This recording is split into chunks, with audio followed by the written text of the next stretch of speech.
Who were the Nephilim? As a young boy, I grew up in the church, and I remember attending adult Bible study classes and listening to all the wonderful and strange topics which my pastor at that time used to teach on. One of the topics he preached about, which particularly caught my attention, was a sermon topic called The Return of the Nephilim.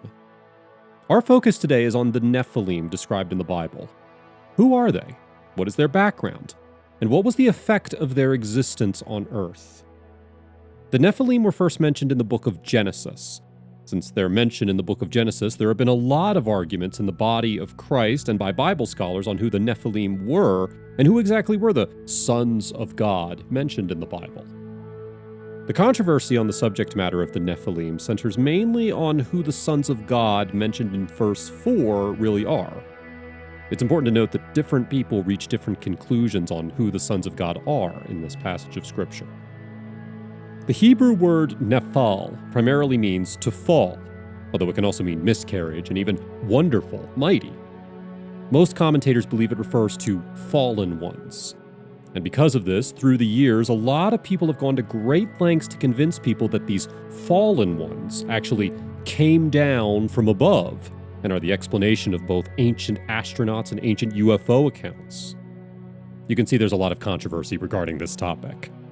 Now, firstly, before we progress, it's important to note that Nephilim are not fallen angels. They are not. They are the products of what the Bible called the sons of God and humans. Let us read the Word of God. Genesis chapter 6, verses 1 through 4. And it came to pass, when men began to multiply on the face of the earth, and daughters were born unto them, that the sons of God saw the daughters of men that they were fair, and they took them wives of all which they chose. And the Lord said, My spirit shall not always strive with man, for that he also is flesh. Yet his days shall be 120 years. There were giants in the earth in those days, and also after that, when the sons of God came in unto the daughters of men, and they bare children to them. The same became mighty men which were of old, men of renown. A major area of controversy is who exactly are the sons of God mentioned in this passage of Scripture. There are three major views.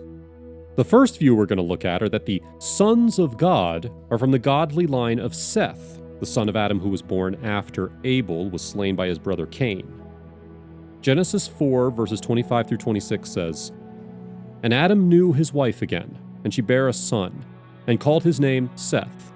For God, said she, hath appointed me another seed instead of Abel, whom Cain slew. And to Seth, to him also there was born a son, and he called his name Enos. Then began men to call upon the name of the Lord. Some scholars believe that the sons of God were those from the line of Seth, and the daughters of men were from the line of Cain. And this describes an intermarriage between the godly and the ungodly, something God specifically prohibits in several verses in the Bible. For instance, in 2 Corinthians 6:14, Do not be unequally yoked together with unbelievers. For what fellowship has righteousness with lawlessness? And what communion has light with darkness? Some people believe that the sons of Seth, which were godly, began to intermarry with the daughters of men, which were ungodly. Therefore, they believe this union between the sons of God, descendants of Seth, and the ungodly daughters of men, human women, was what gave rise to the Nephilim. Those who uphold this view defend their thought by pointing out that this story follows right after Cain wanders out into the wilderness. And so the wicked offspring of Cain start intermarrying with the people who still worship God. One group was righteous, while the other was unrighteous. When the righteous line married the unrighteous line, the result was an unrighteous offspring. However, this view that believes that the sons of God mentioned in Genesis 6 was the godly line of Seth presents a number of unanswered questions. One of which being, why did the intermarriage produce giants and not normal-sized human beings? Second question being, why did this make God angry enough to wipe all of the Earth's population, barring 8 people?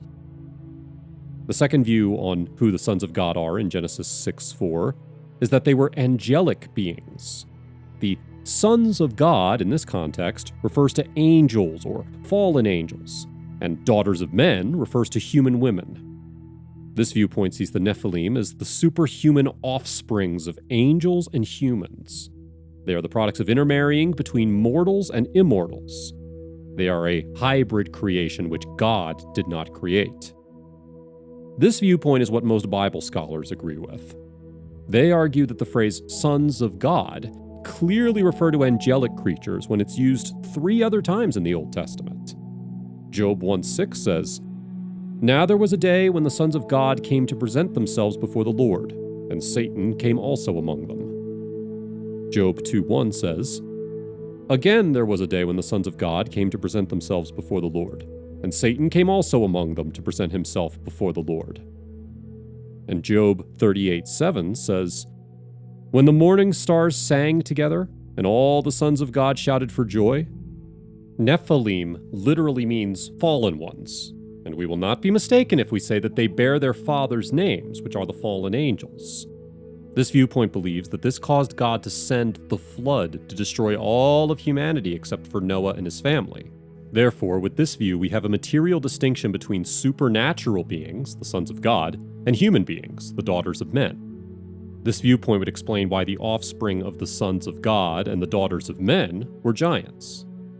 Supporters of this view highlight that it is important to note that in Jude 1:6, the Bible reveals to us that there are angels who did not keep their proper domain, but left their own habitation. And then Jude 1:7 goes on to tell us they sinned in a similar manner to the inhabitants of Sodom and Gomorrah, who gave themselves over to sexual immorality and going after strange flesh.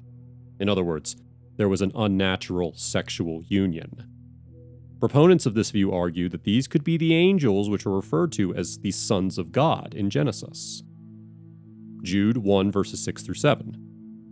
"And the angels who did not keep their positions of authority, but abandoned their proper dwelling, these he has kept in darkness, bound with everlasting chains for judgment on the great day. In a similar way, Sodom and Gomorrah and the surrounding towns gave themselves up to sexual immorality and perversion.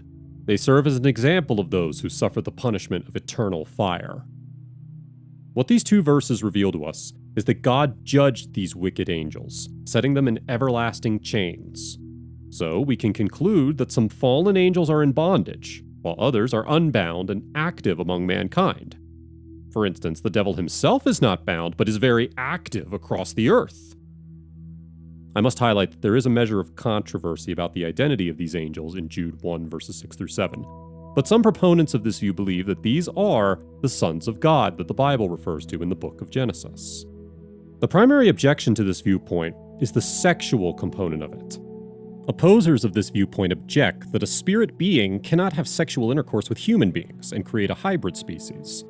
The basis of their argument against this viewpoint is usually made using Matthew 22 verses 23 through 33, which says, "The same day came to him the Sadducees, which say that there is no resurrection, and asked him, saying, Master, Moses said, if a man die, having no children, his brother shall marry his wife, and raise up seed unto his brother.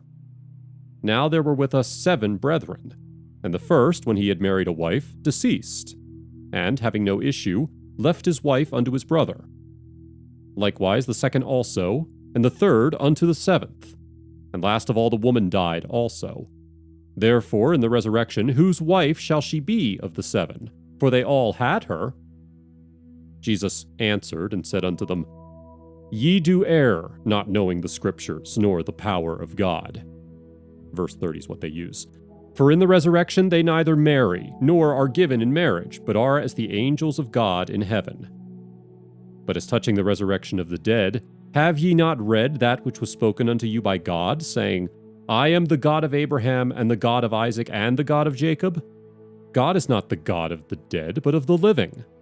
And when the multitude heard this, they were astonished at his doctrine." It's important to note that within this view there are even subdivision viewpoints. There are those who even claim that the Nephilim will return. The third view. One of the other views about the sons of God is that they were sons of great ones who were rulers at that time. The daughters of men were mere commoners. In other words, this view holds a social difference between the two groups. This view looks at the sons of God, as used in Genesis 6:4, is that they were heroes and tyrant kings, while some think that the mention of the Nephilim is insignificant and do not actually mean much to the story. So the Nephilim are either inconsequential to the story of the sons of God and daughters of men, or we don't know enough about them to know how they perfectly relate to the story. I am unable to unpack all of the different viewpoints held regarding this topic, but what I do want to remind you is that this is not a topic you should spend your whole life focusing on or debating over. Who the sons of God are the Nephilim going to return, and so on. The Bible instructs in Titus 3:9, "But avoid foolish questions and genealogies and contentions and strivings about the law, for they are unprofitable and vain." The apostle characterizes them as foolish because they were of an utterly unpractical nature and consumed time and powers which were needed for other and better things. Focus on things that truly matter, your relationship with the Lord. Focus on your prayer life. Remember, the Bible was not written to answer your questions. One day when I meet God, I have a list of questions that I am going to ask him. The Bible was written to direct you to the Lord. It was written to order your steps in this life all the way through to eternity, not to answer every one of your questions. The angels in chains are the angels who sinned and left their proper dwelling places in heaven. They are now in chains, in darkness, and in gloomy dungeons. This concept of fallen angels in chains is both fascinating and sobering, and it teaches us important lessons about God's judgment and mercy. The truth is, the Bible does not go into the great detail about fallen angels and their origin, and what led these holy angels to sin. Furthermore, even the fall of Lucifer is shrouded in mystery. Many Bible scholars believe that Isaiah chapter 14 verses 12 through 17 describes the fall of Lucifer, the highest of all angels. And even in his fall, we are not given a tremendous amount of detail regarding his fall and the events leading up to his rebellion. Although this topic of fallen angels and Lucifer is veiled in mystery, there are things we do know for sure. And that is right now, there is a group of angels, the number of which we do not know, who are in chains in Tartarus. Tartarus is a Greek word for the underworld. This specific Greek word is only used once in the New Testament. It has no reference to the final destination of the wicked, or hell. Some Bible scholars believe that Tartarus may possibly be a special section of hell. They believe that Tartarus is possibly the same place as the abyss or the bottomless pit. However, there is a general consensus amongst all scholars that Tartarus is not the same place as where wicked humans will be taken for judgment. 2 Peter chapter 2, verse 4. For God did not spare angels when they sinned, but sent them to hell, putting them into gloomy dungeons to be held for judgment. Firstly, we must recognize that the fallen angels were created by God to serve him. They were not initially evil or sinful, but they chose to rebel against a holy God and pursue their own desires. This rebellion led to their downfall and punishment, as they were cast out of heaven and confined into a space of darkness and suffering. Jude chapter 1, verse 6. And the angels who did not keep their positions of authority, but abandoned their own home, these he has kept in darkness, bound with everlasting chains of judgment on the great day. This teaches us an important lesson about sin. Sin may seem appealing and desirable in the moment, but it always leads to destruction and punishment. The fallen angels were once glorious and powerful beings, but their rebellion against God led to their downfall and eternal suffering. They held positions of authority in the spiritual realm, but they went against the will of the Lord. These fallen angels did exactly what Adam and Eve did when they were in the Garden of Eden. Adam and Eve lost their position in the Garden of Eden when they did what God had commanded them not to do, acknowledging the limitations and the mysteries surrounding the biblical depiction of fallen angels and Lucifer. It is essential to delve deeper into what is known and comprehend the profound implications thereof. When these angels chose to rebel and defy God's authority, they transitioned from entities of light and purity to embodiments of rebellion and sin, illustrating the transformative and corruptive power of disobedience against God. 2 Peter chapter 2 verse 4 and Jude chapter 1 verse 6 shed light on the grim fate of these angels, bound in everlasting chains awaiting judgment. Drawing parallels to the first humans, Adam and Eve, who similarly defied God's command in the Garden of Eden. This recounting serves as a stark reminder of the ramifications of sin. It's a poignant lesson in the inherent dangers of succumbing to temptation and deviation from God's path. Just as the angels lost their celestial stature and Adam and Eve were exiled from paradise, human beings today face spiritual consequences when they yield to sin and turn away from God's teaching and command.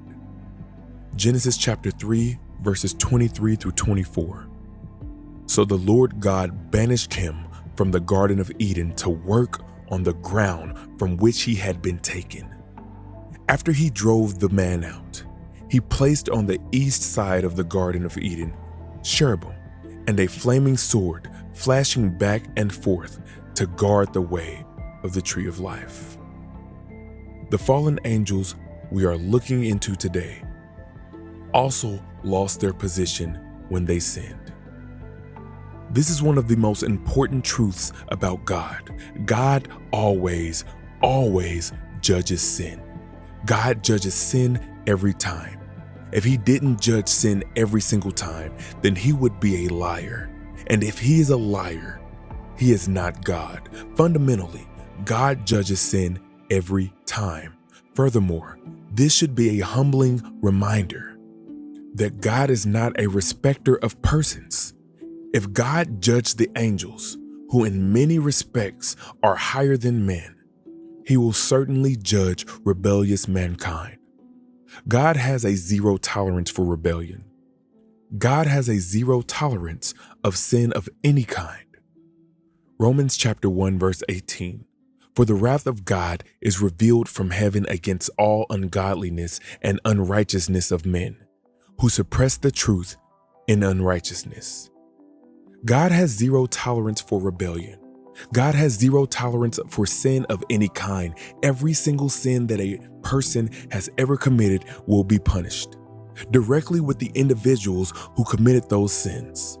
And the one and only way for an individual to escape the full punishment of their sins is through accepting the substitutionary death of the perfect, holy, righteous Jesus Christ on the cross. Secondly, the concept of fallen angels in chains reminds us of God's justice and righteousness. Even the most powerful and privileged beings are subject to God's judgment and punishment when they rebel against him. God's justice is perfect and impartial, and he will not let sin go unpunished. This should give us comfort, knowing that God is in control and the justice will ultimately prevail in the end. This world is full of evil men and women. History is full of evil men and women. People who have committed atrocities, crimes, and sins. History is full of them. People who have committed untold amounts of evil and darkness may appear on the surface to have gotten away with the evil they have committed.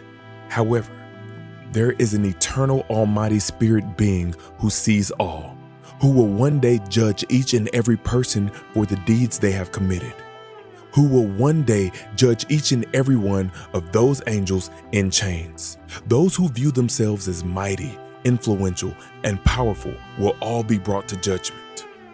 2 Peter chapter 2, verse 4. And Jude chapter 1, verse 6 talk about the angels who committed a different sin from Lucifer's sin. These angels did not try to take the place of God. They did not follow the devil. Pride was Lucifer's sin, and that made him fall. Lucifer was cast out of heaven and sent to earth, but the Bible says these angels were locked in the bottomless pit. They must have committed a terrible sin. Some even argue that what they did may have been worse than the crimes of Lucifer. The Bible says they were delivered into chains of darkness. If Satan can freely roam around and deceive people, and these angels were kept away from the earth's surface, one could easily come to the conclusion that these mysterious angels received a harsher punishment than Lucifer. The question that has plagued many scholars is, why did God not allow them to roam the earth, just like Satan? They were held in chains in hell. They received a punishment that was different from the punishment of Lucifer. Who are these angels, and what have they done to deserve such a punishment? What have they done that they were not allowed to roam the earth like the devil? Some Bible scholars believe that these angels are the angels in the book of Genesis, chapter 6, that came to sleep with human women on earth. Genesis chapter 6, verse 4. There were giants in the earth in those days, and also after that, when the sons of God came in unto the daughters of men, and they bare children to them, the same became mighty men, of which were of old, men of renown. The sons of God, or angels, saw that the women of earth were beautiful, and they abandoned their places in heaven and traded their place in heaven to sleep with the women of earth. Jude says, and the angels which kept not their first estate, but left their own habitation, they left heaven to have relations with women on earth. That was a terrible sin that got them into trouble. Another theory is that some Bible scholars also believe that these angels are the creatures that John saw coming out of the bottomless pit in Revelation 9. Revelation chapter 9, verses 1 through 3 states, and the fifth angel sounded, and they saw a star fall from heaven onto earth, and to him was given the key of the bottomless pit. And he opened the bottomless pit, and there arose a smoke out of this pit, as the smoke of a great furnace. And the sun and the air were darkened by reason of the smoke of the pit. And there came out of the smoke locusts upon the earth, and unto them was given power, as the scorpions of the earth have power. These creatures would be given the power to torment human beings. John's description of these creatures could be interpreted as these angels. Revelation chapter 9, verses 7 through 11 says, and the shapes of locusts were like unto horses prepared unto battle, and on their heads were as it were crowns like gold, and their faces were as faces of men, and they had hair as the hair of women, and their teeth were as the teeth of lions. And they had breastplates, as it were breastplates of iron, and the sound of their wings was the sound of chariots of many horses running to battle. And they had tails like unto scorpions, and there were stingers in their tails, and their power was to hurt men 5 months. And they had a king over them, which is the angel of the bottomless pit, whose name in Hebrew tongue is Abaddon, but in Greek tongue hath his name Apollyon. The leader of these creatures described in Revelation 9, verse 11, whose name is Abaddon in Hebrew and Apollyon in Greek, means the destroyer. We should know that this Apollyon is not Satan. He could possibly be one of these dangerous angels locked away. There are many theories and questions about these angels, and the truth is no one truly knows the answers due to lack of information regarding them. At best, all we can do is theorize and hypothesize about these angels. However, what we do know for sure is that God always judges sin and rebellion.